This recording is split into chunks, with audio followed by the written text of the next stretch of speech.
There's a place right at the very edge of Ireland that's wild, windswept and full of surprises, where rugged cliffs crash into the Atlantic and where ancient history sits quietly right beside bright little fishing villages, and where almost every bend in the road makes you want to pull over and say, oh, would you look at that.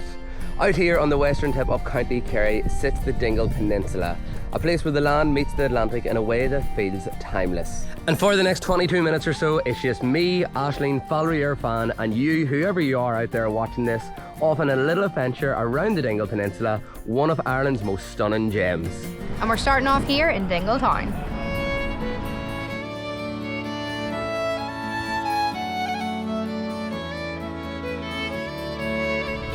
And for anyone that doesn't know where Dingle is, it's located down at the very bottom of Ireland in County Kerry, and it's one of the top locations to come and check out if you're in the County of Kerry.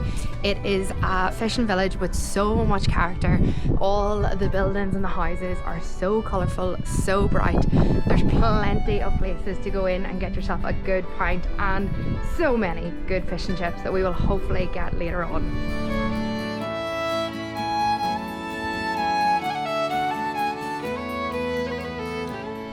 You can tell whenever you're walking around Dingle that it is aimed at tourists, and a lot of people come here for like a day trip as well. A lot of people would come from Killarney because Dingle is like relatively small and you can see a lot of it in one day, and a lot of people come here as well for boat trips.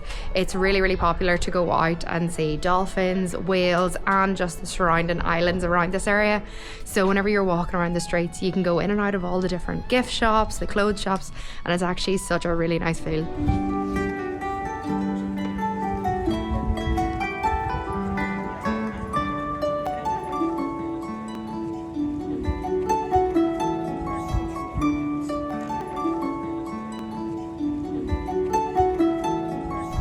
So just a short 10-minute drive south from Dingle, you come to the first stop off on this big loop that we're doing today around the peninsula.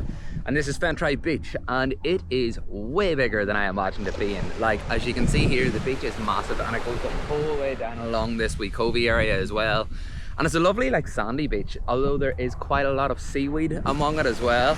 We've got a wee caravan campsite up at the top here, loads of people out in the water as well, and it is gorgeous. This whole peninsula is just absolutely beautiful, and we had the drone up in the air there, and honestly the place is wicked. The colours as well, the fields in the mountains are such a vibrant colour of green, and the water here is a lovely crystal blue colour too. So over the next couple of hours we're just going to loop this whole part of the peninsula. There's plenty of stop offs that we want to do, and then we're going to head back up towards Dingle later on, where we're going to be spending the night. This peninsula drive is relatively small, so one day to complete it, especially when you're driving, is plenty. Some people even take on the challenge of cycling the entire loop, which is very doable. However, I would definitely prefer the home comforts of Valerie Irfan.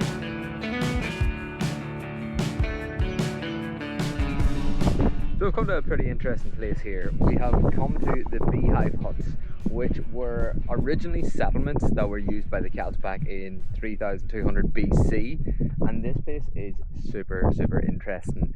On the way in there was like a wee box, you paid €3 to get in, and there was a young guy, typical like country lad, giving you a wee bit of information and stuff, and like he just stood and like rattled off all the history of this place to me, and like honestly it was fantastic. The information he provided was great, and he knew stuff. He was like a wee robot, but this place is fascinating, and like the story behind this and the history here is incredible. The fact that people lived in these is actually amazing, and the view out here, like just check this out.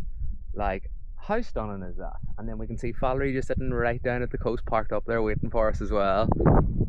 But this, whoa, it's a wee bit rocky, a wee bit dangerous.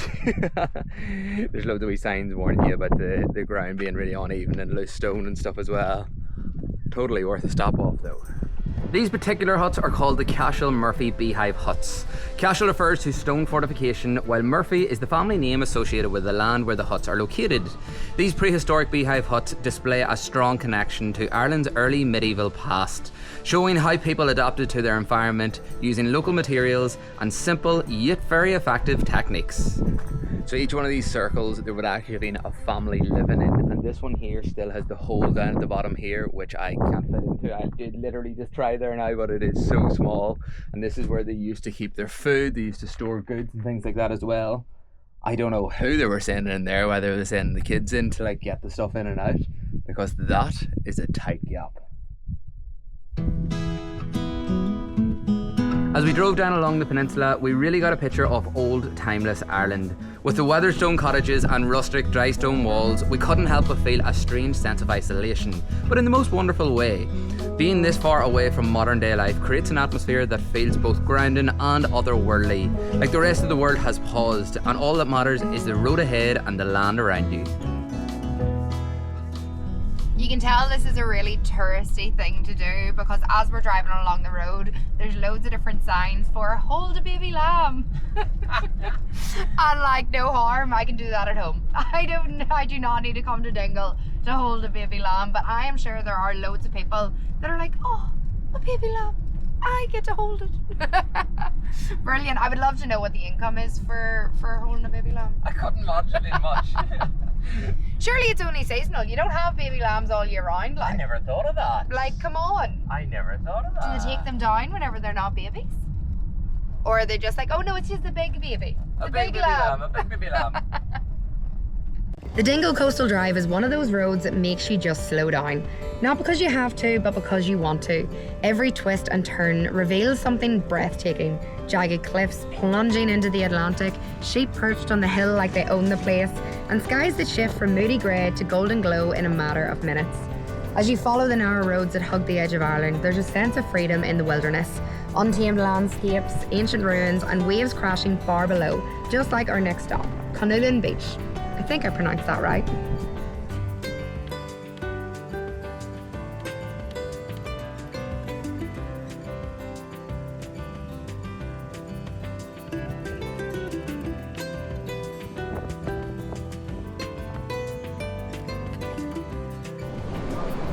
This might just be one of the nicest beaches I've ever been to in Ireland. This is absolutely out of this world. Like, we have been to some incredible beaches throughout, mostly Asia and different parts of the world, across Europe and things. But this would honestly put any of them to the test. Like, this is unbelievable. Like, I honestly can't believe that we've never been down here. It is just otherworldly, like, isn't it? It's like, I've only been to Dingle a handful of times, like as a child.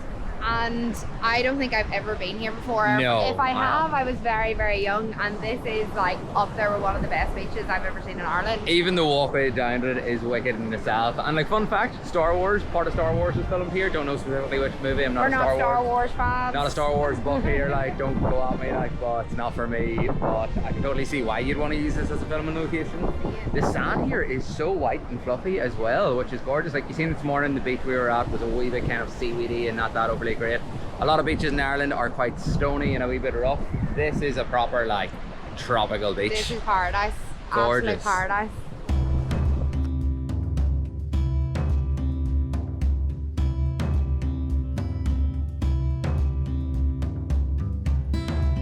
And we have just arrived to our next stop, which is Dunquin Beach. No, Dunquin Pier, sorry. I'm beaching the brain today. We've been to a few already, but this location is stunning.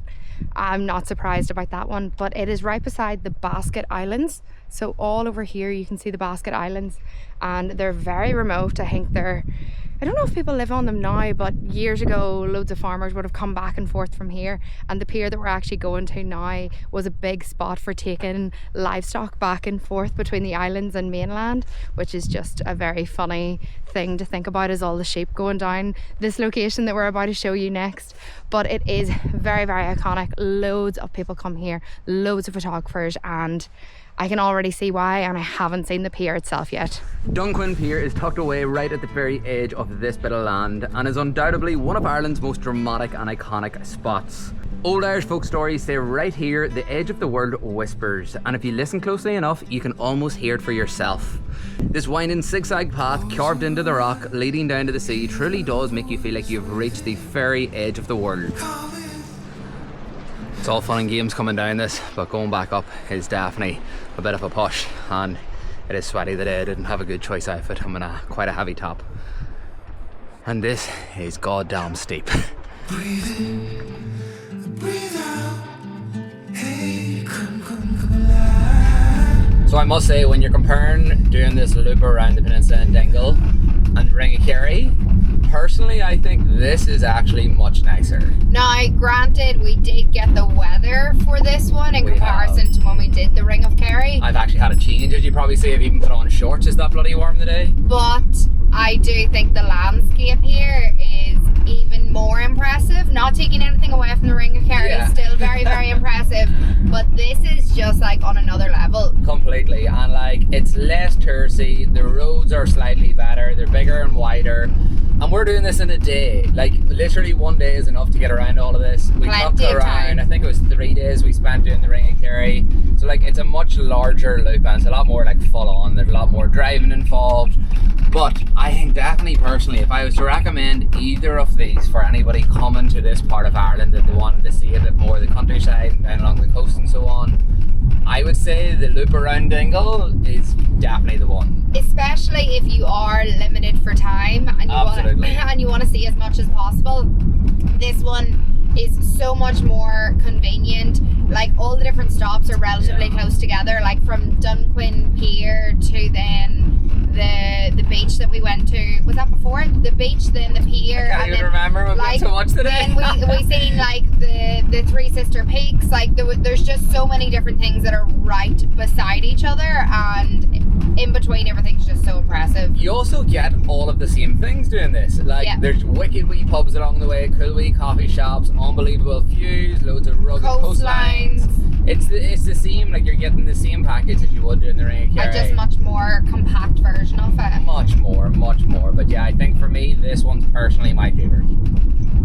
We have one very important stop, and I'll show you in a minute.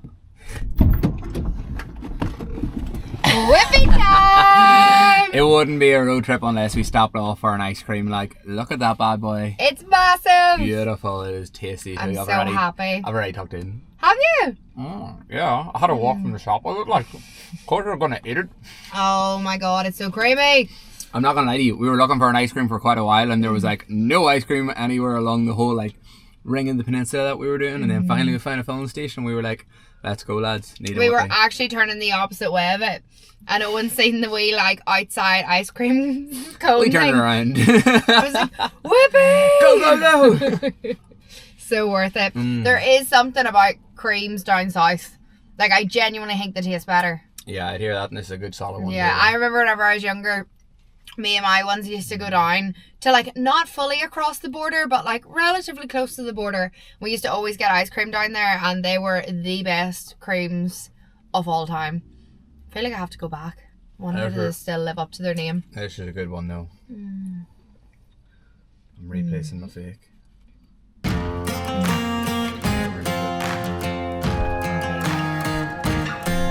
We're doing something at the minute that I feel like we probably shouldn't be doing, but it is okay, I believe. We're going to drive the Connors Pass, which is the highest mountain passageway in all of Ireland. It's like 400 and something metres above sea level, and it takes you from Dingle the way to the other side of the peninsula here to a wee town called Brandon, I believe it is. And the whole way up here there was loads of signs saying not to go this way if you're over 2 tonne and if you're over 6 foot wide. Now, we are exactly 6 foot wide. We're slightly over the 2 tonne mark, to be honest with you. However, most of this pass you can actually do like on a double road, so exactly like what we're driving on at the moment. So it should be okay, this part of it anyway, I believe. Once you get to about halfway across the path, there's a wee car park where you can pull in, and that's where the road becomes immensely narrow. We just sat and watched loads of videos of people doing this drive, and I've always wanted to do this drive. It looks incredible, but the part that it gets super narrow after the car park, like, I mean, it gets incredibly narrow, and I do think we'll be risking it too much to do that part. So we're going to drive to the centre of the pass, the Connors Pass. This is meant to be one of the most dangerous and most beautiful roads in all of Ireland, so I need to get as far as I can. And as you can see from this at the moment, the road here is grand to this part, but we're not going to chance it and go the whole way, because I think we're going to be asking for trouble. And plus, I don't want to piss off any locals. Like, I probably shouldn't be in this part anyway, even though it's safe, but I don't want to annoy anybody. So we're going to go to the car park, check it out from there, and then turn back and go back down to Dingle. Well, that took us absolutely no time at all to make our way to the car park itself. There's quite a few other tourists and stuff here at the moment, but this view in particular is just like Ireland on a postcard. Like, it is absolutely stunning. There's a few different like wee lakes, and you can see right out in the water. There's mountains just either side of us. It's stunning. Beautiful green fields, so many different shades of green. Beautiful.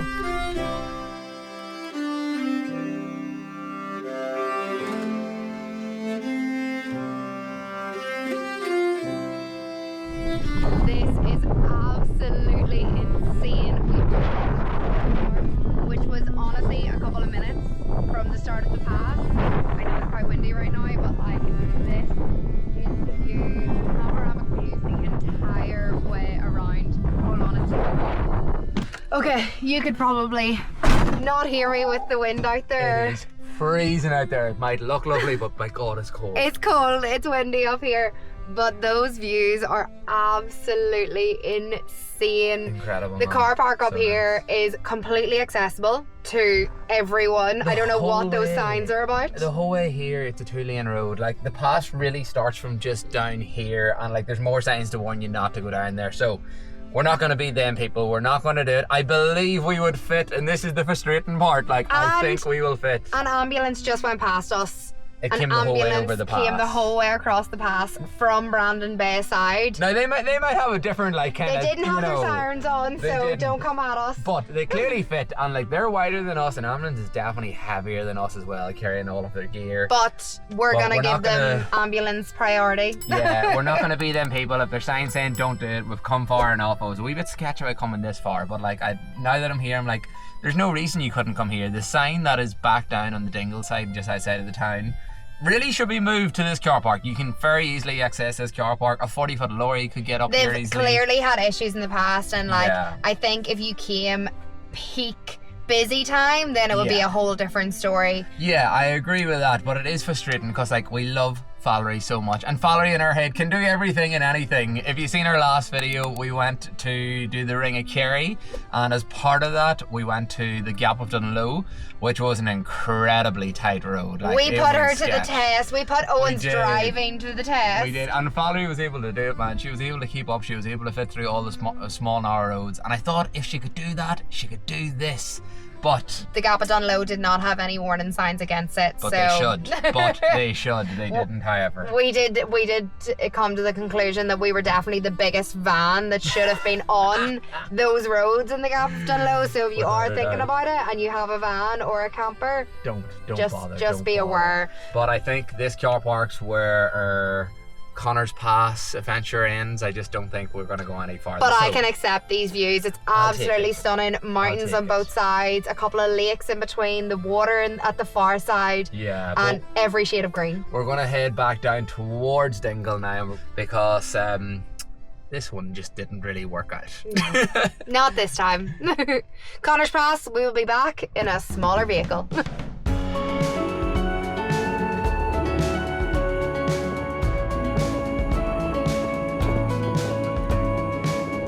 So now that we've finished up our loop, we've made our way back to Dingle, and it felt only right that since we were by the coast that we went for a fish and chip, and we have got what I think is going to be an absolute feeding here. We went for 2 different types of fish. We've got a haddock and chip and then a hake and chip, and we went to what is actually rated as one of the best chippies in like all of Dingle. Loads of reviews said it was like one of the best chippies in all of Ireland. Can't remember the name of it right now, to be honest with you, but Dingle Reel. Boom, Ashleen's on the ball, she's paying attention. Dingle Reel. So let's see if it's living up to expectations. With the weight of this, I feel good about it. Whoa, look at that. Go on, let me see. So, them chips look epic. I'm gonna have to get in with one of them. Oh, they're good chipper chips too. So, me and Ashleen's not big seafood lovers. We're not big into fish, to be honest with you, unless it's battered or breaded, I guess, out of a chippy and really unhealthy. So, I don't know which fish is which, to be honest with you. Like, does it say on it? No. Oh. That says something, but I don't know what it says. Haddock. Okay, so that's the haddock. That looks wicked. We also went for a wee curry sauce dip. Go on, get the hake out. Dark curry, let me tell you that much. Let's check out the hake. Yeah, that's definitely hake. It is greasy, which, to be honest, I love to see personally. I'm not too bothered about my health at this stage. Is this not when you should be most concerned about it? Nah, not at all. Oh, he's much smaller. Oh, he's much smaller. Look at him. That looks tasty though. He still looks good. He's got a bit of a crispy batter on him. He's greasy.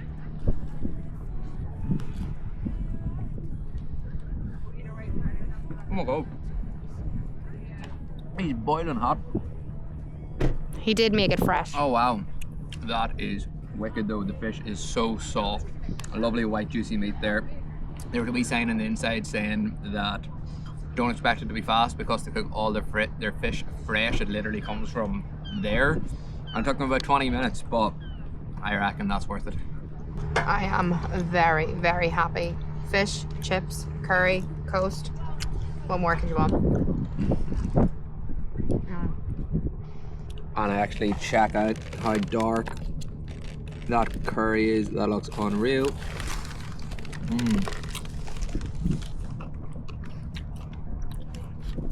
Perfect. Absolutely perfect.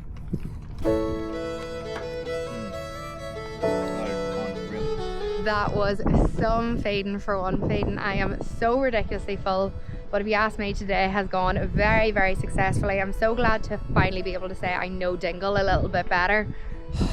Lads, I'm absolutely busting.